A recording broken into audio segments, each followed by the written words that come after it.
Okay, here is a Comfortmaker central air conditioning unit running.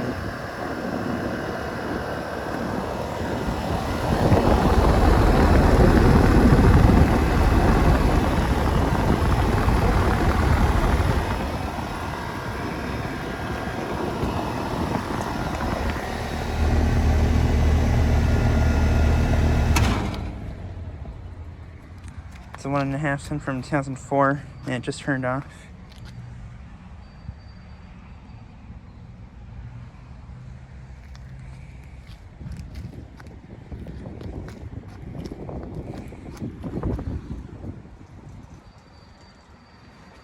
It has a Copeland reciprocating compressor.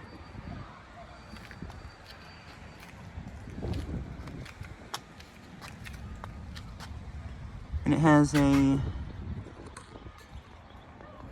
Emerson fan motor.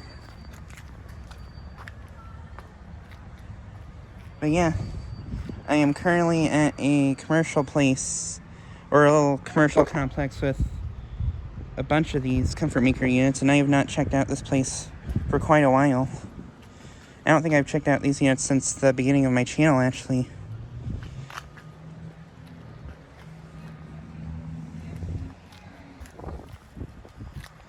But yeah, just like a quick video of this unit running and shutting down. Anyways, thanks for watching.